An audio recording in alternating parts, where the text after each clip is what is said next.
நாளைய தினம் மார்ச் 7ஆம் தேதி மாசி மாத வெள்ளிக்கிழமை, அதோடு சேர்ந்து அஷ்டமி திதியும் சேர்ந்து வருது.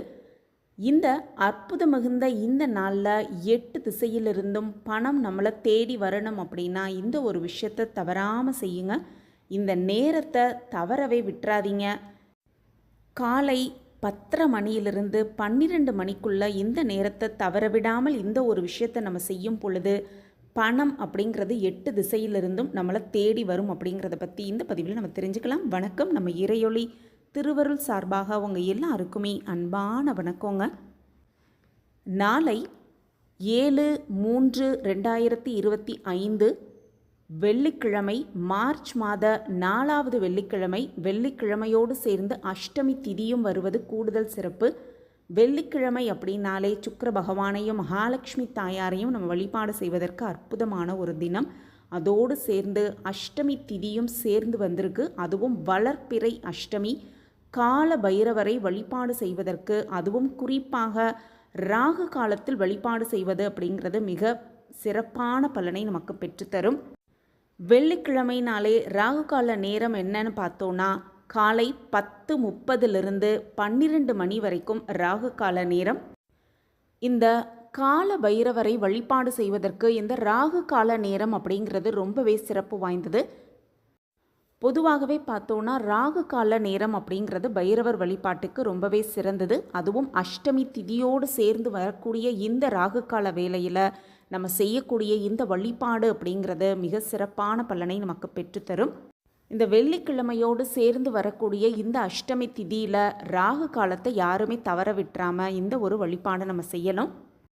இந்த ராகு காலத்தில் நம்ம வீட்டுக்கு பக்கத்தில் இருக்கக்கூடிய சிவன் கோயிலோ அல்லது பைரவர் கோவில் இருந்தால் தாராளமாக கோவிலில் போயிட்டு அங்கே இருக்கிற கால பைரவர் சன்னதியில் நம்ம பிரார்த்தனை பண்ணுவது, வழிபாடு செய்வது ரொம்ப ரொம்ப சிறப்பு.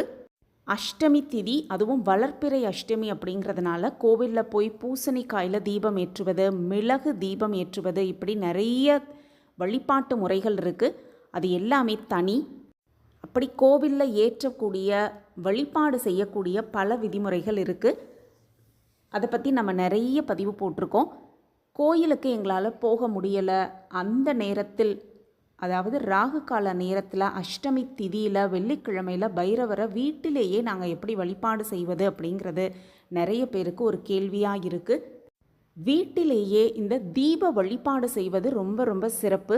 அதுவும் வீட்டிலேயே பைரவ பெருமானை நினைத்து ராகு காலத்தில் நம்ம ஏற்றக்கூடிய தீபம் அப்படிங்கிறது மிக சிறப்பான ஒன்று. அதுக்கு என்ன பண்ணணும் அப்படின்னு பார்த்தோன்னா, சுத்தமான ஒரு அகல் தீபம் எடுத்துக்கலாம், மண்ணிலான அகல் விளக்கு எடுத்துக்கலாம், ஒரு சிறிய தாம்பூல தட்டு எடுத்துக்கலாம். அந்த தட்டில் குங்குமத்தை கரைத்து கரைசலாக அந்த தாம்பூல தட்டில் ஊற்றிக்கலாம். அந்த தண்ணீருக்கு மேலே நம்ம இப்போ தீபம் ஏற்ற போகிறோம். குங்குமத்தை கரைத்து அந்த கரைசலை தாம்பூல தட்டில் ஊற்றின பிறகு அந்த தண்ணீருக்கு மேலாக நம்ம தீபத்தை வைத்து, அகல் விளக்கை வைத்து தீபம் ஏற்ற போகிறோம். குங்கும கரைசலை வச்சுருவோம். அதுக்கு மேலே மண்ணிலான அகல் விளக்கை வைத்து சுத்தமான நல்லெண்ணெய் விட்டு பஞ்சு திரி போட்டு தீபம் ஏற்றுவது ரொம்ப ரொம்ப சிறப்பு. அதுவும் ராகு கால நேரத்தில் கோவிலுக்கு போக முடியாதவங்க வீட்டிலேயே இந்த தீபத்தை ஏற்றுவது ரொம்ப ரொம்ப சிறப்பு. தீபம் அப்படிங்கிறது கிழக்கு முகமாக எரியும்படி நம்ம பார்த்துக்கலாம். அதுவும் ராகு கால நேரத்தில் வீட்டில் செய்யக்கூடிய இந்த வழிபாடு அப்படிங்கிறது, பைரவ பெருமானை நினைத்து செய்யக்கூடிய இந்த வழிபாடு அப்படிங்கிறது அஷ்டலக்ஷ்மிகளோட அருளும் நமக்கு கிடைக்கும் அப்படின்னும், ஏன்னு பார்த்தோன்னா ஒவ்வொரு அஷ்டமி திதியிலும் இந்த அஷ்டலக்ஷ்மிகளும் பைரவருக்கு வழிபாடு செய்வாங்க அப்படிங்கிறது ஐதீகம். அஷ்டலக்ஷ்மிகளோட சக்திகளை மெருகேற்றுவதற்காக இந்த ஒவ்வொரு அஷ்டமி திதியிலும் அஷ்டலக்ஷ்மிகளும் பைரவ பெருமானை வழிபாடு செய்வாங்க அப்படிங்கிறது ஒரு ஐதீகம் இருக்குது.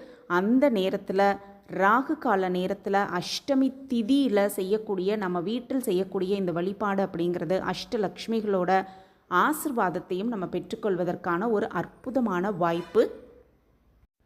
அவங்க வழிபாடு செய்யக்கூடிய அந்த நேரத்தில் நாமும் அந்த வழிபாடு செய்தோன்னா அஷ்டலக்ஷ்மிகளோட அருளும் நமக்கு பரிபூர்வமாக கிடைக்கும். அது மட்டுமல்ல, 8 திக்கிலும் இருந்து 8 திசையிலும் இருந்து பணம் நம்மளை தேடி வரும் அப்படிங்கிறது நிதர்சனமான உண்மை.